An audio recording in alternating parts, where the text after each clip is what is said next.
What's going on, YouTube? It's NC, the place to be chilling with Mr. A&E and my co-host, not Deion Sanders for prime time. What's up, y'all? We are back here for a review of WWE Regular Rules. That's right, Regular Rules 2021, because there was nothing extreme about the show other than the extremely terrible booking or the extremely terrible endings that we had to have during this show. And I think this should be the last Extreme Rules that they ever do. Even though it's not going to be. But just the pure laziness that was shown, in my personal opinion. You know, when you say this is going to be the last Extreme Rules that this should ever be, mind you, they held their wrestlers hostage and almost got them kidnapped in Saudi Arabia, but they're going back. So I don't think it matters.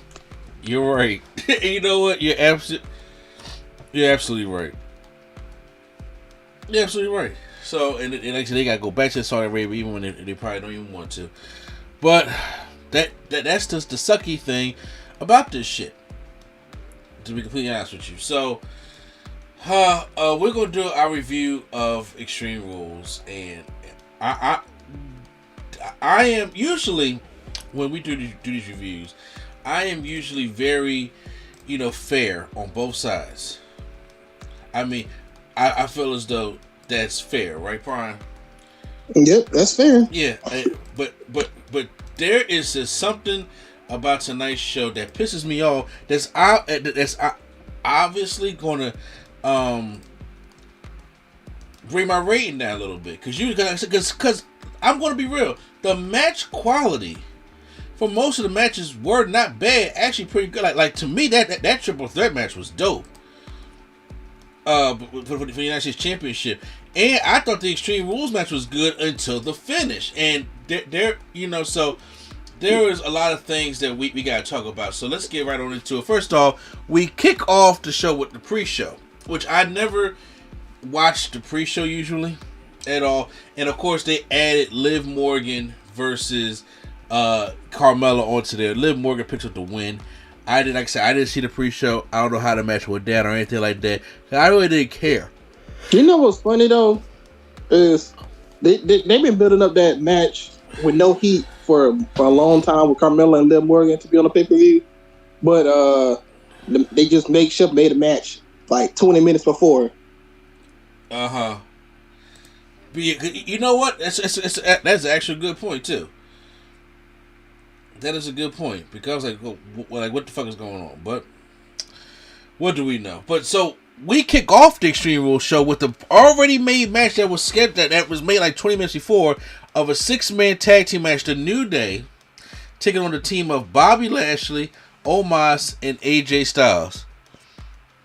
AJ Styles gets to be surrounded by all these black people. No. What you say? No, I was gonna say, I know that they wanted to do like a match for the fans and for Biggie and all that, but for one, this match is for nothing. For two, Lashley is not friends with Styles and Omos, and for three, he was doing too much. He was trying to get all the tags, all the pinfalls. It was just doing. I feel like Lashley was just doing too much as far as I'm trying to get as active in this match as possible. Yeah. I'm just saying. I know you usually say this, but I'm just saying. Just what if Lashley getting beat up in the back by New Day? Just so happens Cedric and Shelton were just nearby and decided to help. I'm just saying, that could have happened. This is what I'm talking about. This is complaint number one out of a list of complaints I have for this show, because this, I know y'all sick of hearing me sound like a broken record all the fucking time. But every week they keep giving me a reason to show that breaking up the Hurt Business long term was the dumbest idea they could have did this year. Because Lashley has MVP is gone, right? He gotta go get surgery. On his knee and whatever the case may be. So he has to go do that. So Lashley got nobody. But if Lashley had backup, if Lashley had his partners or the Hurt Business with him, then we could have had a New Day versus Hurt Business matchup, and the match could have been fine. Why go relegate and get AJ Styles and Omos for no apparent reason at all? Yeah, honestly, I would if that's how they would have brought back the Hurt Business, as far as like them just helping him from not getting beat up, and then he said, you know what? I want y'all to be my partners when I fight Big E and New Day tonight. That would have been it. That would have been like that would have been better than just randomly getting Omos and AJ, who I've never talked to ever in my life. Who I was just fighting last week. Yeah. Like, we was just in that useless tag team gauntlet match. So, what the fuck? So that bothers me. So now we have this matchup, and then AJ tries to work on the leg of all the New Day members. He's trying to do that. Obviously, Big E and AJ Styles and some of that are not on the same page at all. They tag in Big E. Big E, strong is being strong and tossing AJ all over the place, and they tag in Bobby Lashley, and then of course that's when the brawling starts and all that kind of stuff like that. Necessarily, I don't. Kofi tries to dive off the top rope, off the apron, and Omos just like gives him a palm slap to the chest and takes him down. Things like that. I'm kind of like not in. I ain't gonna lie to you. I kind of had a complaint about that. Okay, I'm listening. How do you not see 7'5" Omos when you jump? Seriously, he's like the size of the ring rope. So how do you not see him jump? Like, how is that a surprise? You know what? I agree with you wholeheartedly, bro. I agree with you wholeheartedly. I know they like to do the camera tricks of, oh, you didn't see that coming, but it's a difference from somebody jumping up and getting up quick, and a guy that's 7'4" or 5" just standing there while you jumping and you just don't see him. Yeah, that makes absolutely no sense to me either. So I'm after the Kofi and AJ exchange. I'm gonna get to the last part of the matchup. AJ was about to go for a spear. AJ tags himself in and tries to go for the phenomenal forearm, and then but Lashley tags himself back in, and then he goes for the spear on Big E. Big E dodged out the way. He ends up spearing AJ Styles, and then Bobby Lashley gets a big ending by Big E. And the New Day win the match by pinning Bobby Lashley. That was mistake number 2. Yeah, I would not have had them pin Lashley. I mean, you got Styles in there. Yeah. No disrespect to Styles. Styles ain't doing nothing right now. So if Styles had to take the pinfall loss, it wouldn't that hurt Styles that much. But Lashley has now been pinned twice by Big E. About to be 3. And about to be 3 because he challenged him for a WWE Championship match tomorrow on Raw. Now, honestly, Big E should not be losing the championship, but however, Bobby Lashley don't need to be taking no unnecessary pins. Now, if these pins are going to lead to Lashley either being drafted over to Smackdown, so Roman can have somebody new to face, and we can get away from the Big E stuff like that, or if this is going to get the Hurt Business back together, or something like that, that's what needs to happen, to help justify all this. But I don't have confidence that they're going to do that. I'm gonna just tell you right now. I just seen the graphic, right? It's kicking off Raw, so that means something fishy is about to happen. Yeah. If it's the first thing you see in Raw, it's something weird is gonna happen. I can already tell you. Yeah, I agree with that also. Next matchup is for the SmackDown Tag Team Championships. We got the Street Profits taking on the Usos. So the Street Profits did show up. There was some rumors saying that maybe if Angel Dawkins is really not going to be back, and then Montez could sell the injury from SmackDown. You could put Alpha Academy in this spot right here, and then you could say the Street Profits and the Usos. But they end up doing the Street Profits anyway, as Montez comes out there with his ribs taped up. And honestly, this was a pretty good matchup. We're expecting Angelo Dawkins is the one that is doing the hot tags as Montez is getting the heat Uso kicked him right there in the ribs, and then they give him a backdrop out on the floor, which looked like it sucked. Then they go give him the double suplex onto top of the ring rope, so they're really working on his ribs. Montez does a good job trying to tag in Angelo Dawkins, like with the little fingertips. I'm like, oh, you know, he's pretty good at that. But we get the hot tag from Dawkins. He's heating up. Jimmy Uso dives outside the ring, but Dawkins catches him into an exploder on the outside. I thought that was dope. Now Dawkins showed Nick Gage how to do it. He hits a superplex from the top rope, then hits his double underhook neck breaker for a 2 count on Jey Uso, but then they go up there. I don't know why you mentioned Nick Gage as if he's an actual wrestler. No, I know he's not. It just so pissed me off that he attempted to try the superplex Falcon's Arrow spot in a match. He's a backyard wrestling fan. He do whatever he see on TV. Like, okay, I want to do that. That's how I was when I was on the trampoline wrestling. I was like, oh, I can do a F5. Let me do it. Like,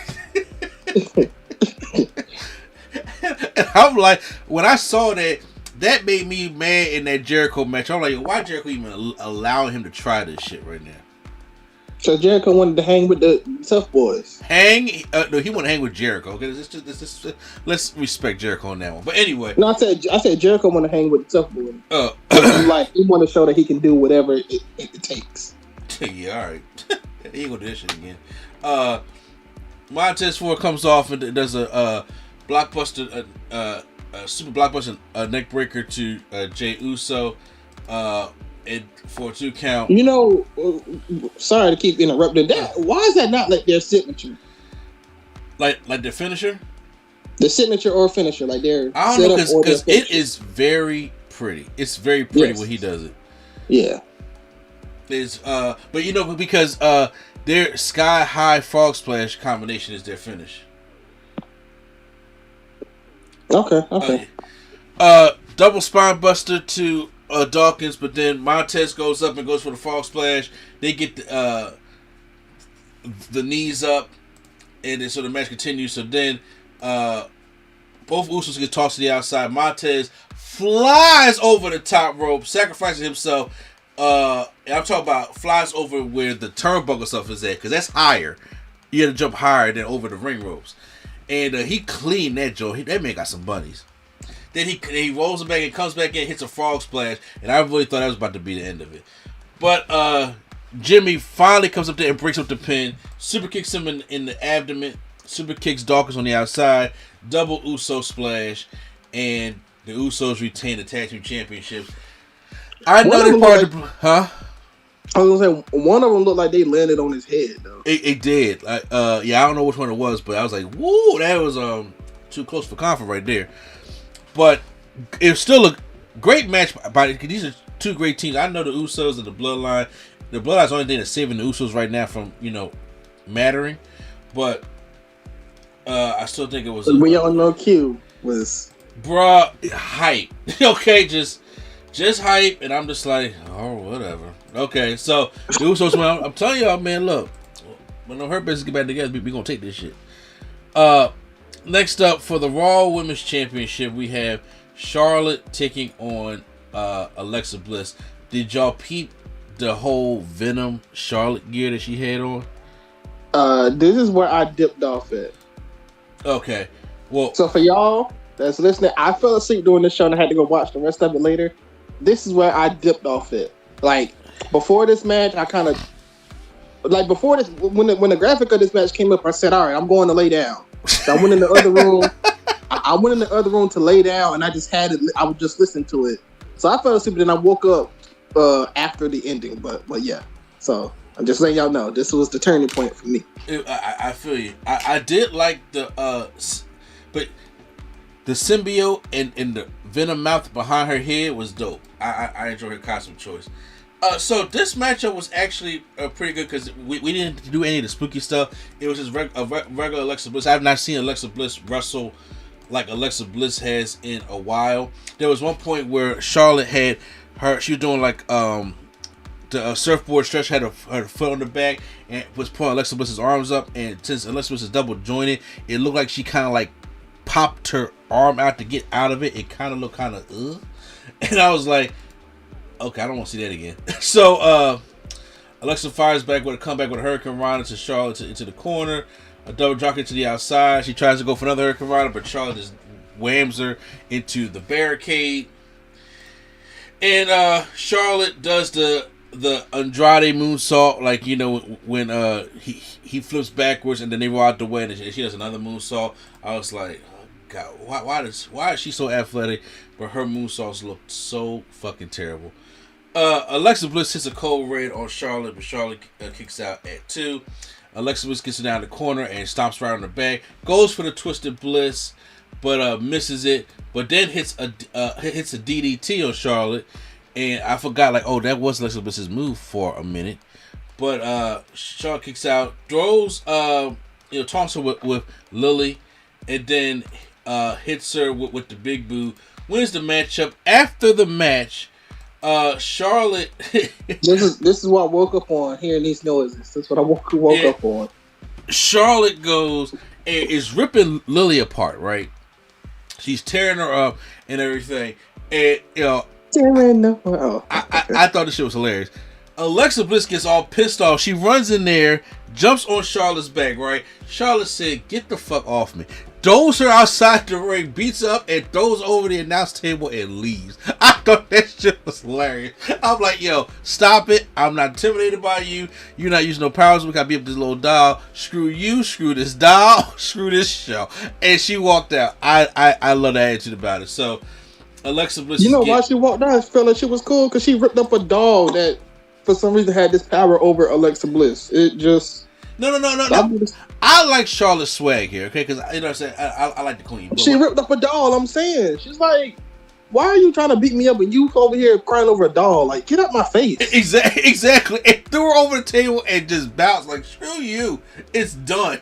I was like, now that right there is what it needed to be more of. I was like, I don't need, like, Alexa Bliss to have all this kind of power. It's like, no, screw it. I hope this is what triggers Alexa Bliss to go back to being the goddess. Because, and so she sits there and she's selling and she's crying over the doll, and she brings up to the stage. She keeps crying about it, and I'm just like, get over it. get over it. That's how I felt about it. So, the match is alright. Triple threat match for United States Championship. Jeff Hardy taking on Sheamus, taking on Damian Priest. So, this to me, from start to finish, was the match of the night. Because you can make a case about the Extreme Rules matchup, but we'll get to that finish in a minute. So, this match was a great triple threat match all over the place. Sheamus is a very underrated competitor. He really is.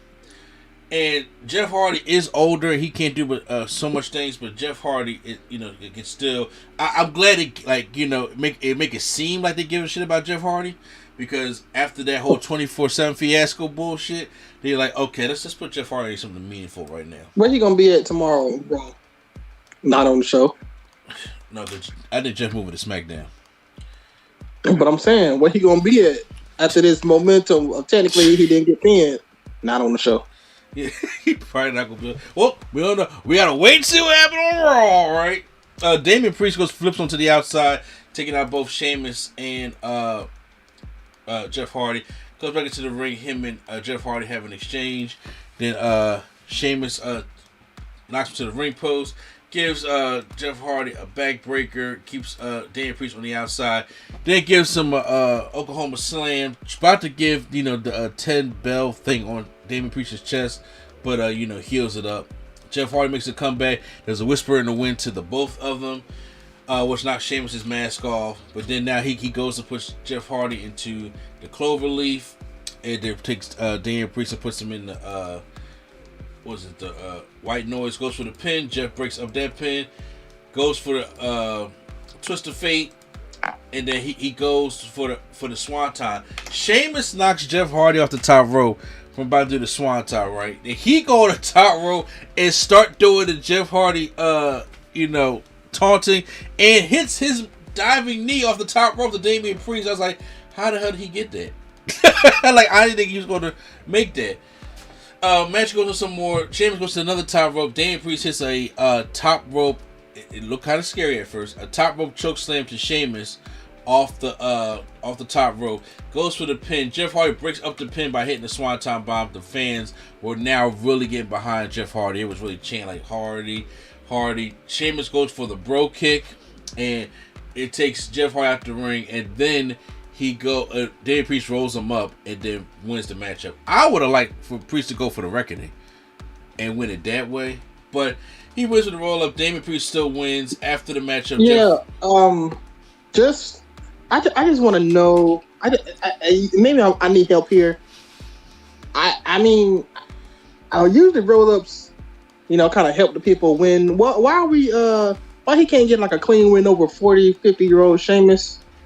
That's what I said. I would have hit the reckoning on him and then get the pinfall that way and keep Jeff on the outside. Or I would have had Jeff hit the Swanton and he beat up Jeff for something, but like just we rolling up to protect Sheamus. Well, like I said, I still look at Sheamus as a very underrated competitor, but still, I get what you're saying. I'm saying, but Sheamus, he can lose. It's not like he can't lose and he still won't be there. Like he can take a normal loss, not a pinfall. Okay.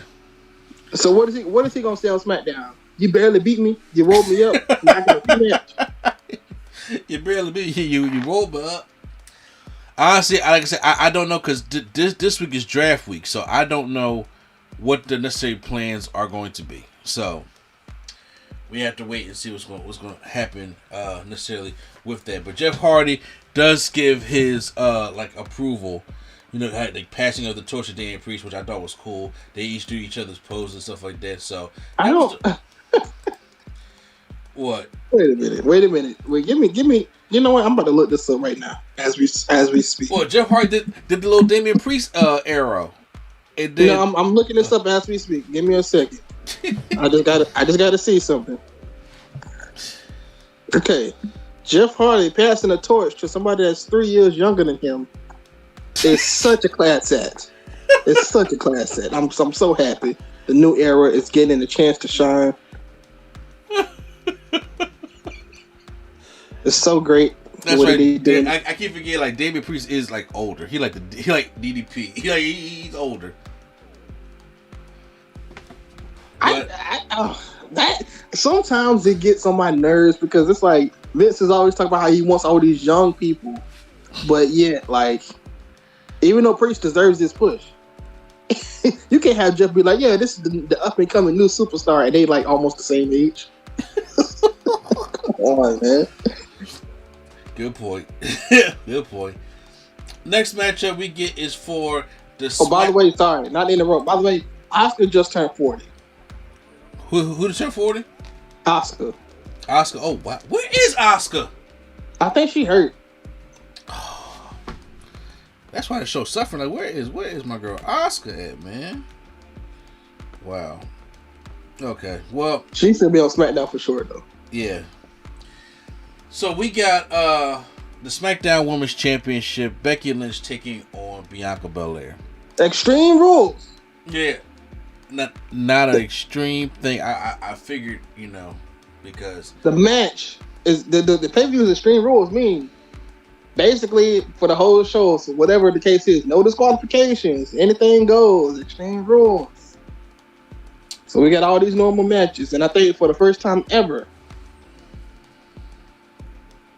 we have a non-finish and Extreme Rules. Like seriously, like that stuff makes no sense to me. Before we get to non-finish, obviously Becky's out there and don't like it. The gear. You said you don't like it. Not the gear, no. No, I mean, what's a lot of things Becky does that I do not like? So, Becky is... Look, I've said this is an unpopular opinion. In my personal opinion, out of the 4 horsewomen, Becky, when it comes to, like, wrestling, I think she's number 4. I'm talking about the gear. No. The gear was... ugh. I didn't care too much about the gear, but I'm just saying. But there's some things about Becky's wrestling that bothers me. She's over as a character, huh? Her character gets her by enough. Yeah, oh, it does. It does. Like I said, she has a great character, but when it comes to like the wrestling of the Four Horsewomen, she's ranked number 4 to me. But she was always number 4, even in NXT. She was always number 4. Yeah, so I'm just like, it was showing here because I was like, there's some things I just don't like. Like Becky has like these low impact moves, but she tries to go and shake Bianca Belair's hand. Bianca like, we ain't had this. Starts fighting her, but then she tries to put her in the her rock or Becky bottom, whatever she calls that thing now. And the manhandle slam. Yeah, the manhandle. So stupid. The manhandle slam, but then Bianca tries to hit the KOD on her, but then she got out the ring. Now the whole matchup, Bianca Belair is using the power game with her. But after the she used the power game. To me, in my personal opinion, she uses the hair way too. Like they tease the hair way too much in this matchup. It's like Becky's pulling it, she brings it back into the ropes with it, she's choking her with it. I'm like, back in NXT when Bianca Belair was doing the hair gimmick, it was just about, okay, she'll use it as a whip or as a weapon. Now they're like overusing the hair in the matchup, and I'm like, well, they didn't even do that up until she won the belt, because before she won the belt, when she was on the main roster, she didn't use the hair whip at all. And then Sasha was the first time she used it, and then after that, then they just started overusing it. Wow. Which is just why. I feel you on that one. But once again, Becky makes the comeback, starts giving her, stand stuff like that. But then Bianca Belair is still mounting the comeback, like that she'll be on the top rope. That Becky used her hair to pull her back down. I'm like, leave the fucking hair alone. And it was just way too much. Becky goes to the top rope, hits that terrible leg drop off the top rope. Like I said, she gets no air whatsoever on these leg drops. Tries to hit that disarmer again. Bianca powers out of it and slams her down. But then all of a sudden, Sasha Banks comes out and starts attacking Bianca Belair, which, once again, the match gets disqualified at the Scream Rules. So she's beating up Bianca Belair, and then Becky Lynch is like, hey, horsewoman, thumbs up. And then Sasha's like, yeah, screw you. I'm going to beat up. She starts beating up Becky Lynch and takes both of them out. So now I'm like, where is the storyline going now? Are they going to keep all 3 of these women on SmackDown? So Sasha couldn't wait for the winner to win to want to declare for the belt. Or nothing. That's a good question, bro. I don't know. It's just like, because all right, if Bianca won the match, you can challenge Bianca. If Becky wins the match, you can challenge Becky. So now you just worsened your odds, Scott Steiner style, because you got to fight both of them. And I don't know when it's going to be happening, to be honest with you. So yeah, and it's weird. It's like, why not? If you're gonna bring her out, why not even like play her music so she can get a pop? Just randomly her walking out. I don't get it. Let's go to the main event before we go over on time. We have for the Universal Championship Roman Reigns taking on the Demon, Finn Balor. I like the Demon. I like the entrance. I like the makeup. I like everything he had on. But I already knew Demon ain't winning this matchup. And yes, they told you that like 50 times. They told us that. But you know what's funny though? If they wanted to do like they did at the end of this matchup, and we still believed in the Demon, that it would have made more sense, in my personal opinion. But since they didn't, it didn't make sense at all. Finn Balor takes out candlesticks wrapped together with like demon paint stuff on there, which is like a huge candlestick that he's beating Roman Reigns down with. Goes to the outside, does a kick to Roman Reigns, goes to pull out of a table, but then Roman hits him with a clothesline. Then starts stopping him with a chair. Balor eventually does get the table, slides it back in the ring, but then Roman hits a drive-by drop kick right onto Balor. They go out into the crowd where the pre-show table is at, and I was like, this reminds me of the AJ Styles Extreme Rules match that Roman Reigns had back in 2016. And Balor jumps off the table, splashes down Reigns. They make their way back to the ring. They set up a table in the ring. Reigns kind of gives him like a side slam through the table. Superman punch is getting ready for the spear, but then Finn Balor kicks off from the spear. Does the sling blade? Yeah, yeah. The sling blade that goes for the shotgun drop kick. But Reigns hits the spear, but he comes back, dives to the outside, hits a coup de grace. But of course, here come the Usos because it's Extreme Rules. There's no disqualification. They start beating down. I never understood that part. What? If it's in Extreme Rules, no disqualification the whole time, why not just come out together and then get 3-on-1 back? I don't. The way they book stuff. I'm just saying, you're a heel. Heels usually smart, so I'm just saying. But Finn mounts a comeback. Sling blades to the Uso on the outside, gives him a very struggling powerbomb through the table on the outside. But then Roman comes out of nowhere and spears him through the barricade. As he spears him through the barricade, everybody's down. And all of a sudden, I'm like, is this Day of Reckoning or something like that? Because the lights start flickering, like the doom doom. And then Finn Balor's on the ground, actually like twitching, like he's getting like shocked back to life. And then all of a sudden, we get ECW New Jack. The music starts playing, the lights start coming on, and then the Demon is here. Like, he's full-on Demon. He comes out, he's attacking Roman with a chair, gives him a shotgun drop kick through the table. Nobody can stop him. He's not selling nothing. And then he goes to the top rope for a coup de grace. But then all of a sudden, the top rope snaps and breaks. And he just falls, and he's wondering, like, yo, what the hell just happened? And then Roman... I've seen so many memes of what they thought happened, and they're all funny choices. I believe they Somebody are. said... You said what? I said, I bet that they are. A random one, somebody said, apparently the weight of Finn Balor's jugular... wasn't enough for the rope, so they fell. I'm like, why? What? What? Like that's the first tweet I woke up to when I opened up after I woke up. Yeah. And then that tweet was the first tweet I woke up to, and then the Becky Lynch where she was giving Sasha a thumbs up. Those two were what I woke up to. So I was totally confused when I woke up. Like, what rope broke? I thought the rope broke like for real. Like, I don't know what happened. I was just confused.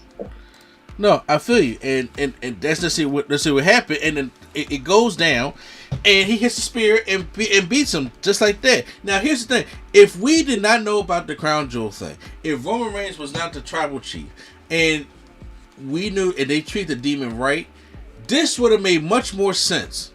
But I'm like, okay, if the Demon's going to, come up and get rejuvenized, and he can't be stopped, and he gets in like the full Super Saiyan Demon mode, then oh my God, he has a chance to win the championship. They already called the Brock Lesnar and Roman match for next month. There's no way he's winning. So why even do all this stuff? Yep. It just made it look worse. And then on top of that, then the rope break because they couldn't think of a better finish they're still trying to protect him even though you already did this shit to bury him because you told us the title match for next month. They didn't even say the winner of Roman and Balor. They just said straight up, nope, he's fighting Roman. Exactly. For the championship, like you already killed this man. You already killed the momentum, so why even try to protect him now? That made no sense to me, which to me, that brought the pay-per-view down. Finn is definitely going to Raw, I think. Who? Finn. Yeah, he got you now. Or back to NXT. I only did one there. So, me personally, like, my thing is I give a thumbs in the middle more so towards down because I know people may not agree with me on this one, but one, is I don't like the whole Bobby Lashley thing getting pinned and there's no Hurt Business. 2, I don't like that if it's Extreme Rules, there's no matches being on their Extreme. That Sasha Banks the Becky Lynch and Bianca Belair got tossed out because Sasha's back, but it's still a disqualification.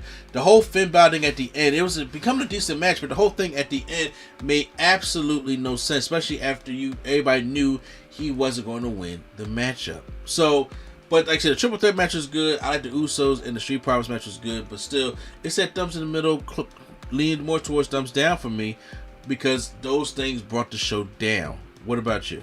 I got a question before I answer. Uh-huh. Do people go to WWE events like just for the experience, or do they go for the wrestling? Because I don't think people go to watch the wrestling anymore. No, a lot of people just go for the experience, to see the entrances up close, to see the certain match things that's happening up close and things like that. But if you're a wrestling fan, you go see for the wrestling, but a lot of people go for the entertainment part.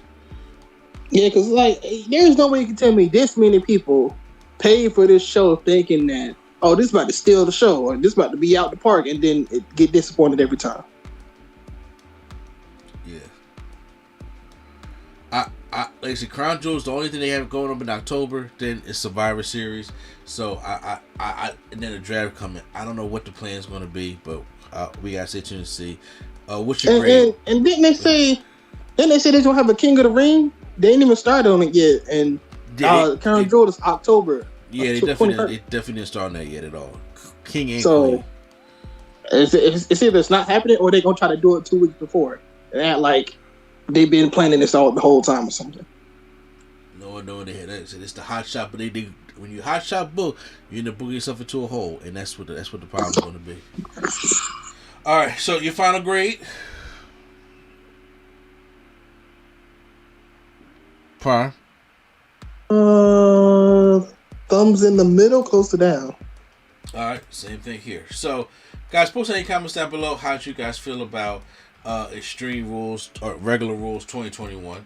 Hit the like button if you guys enjoyed. The fact is, you can't even say no rules, because no rules means like out of control, and that's not what the case is here.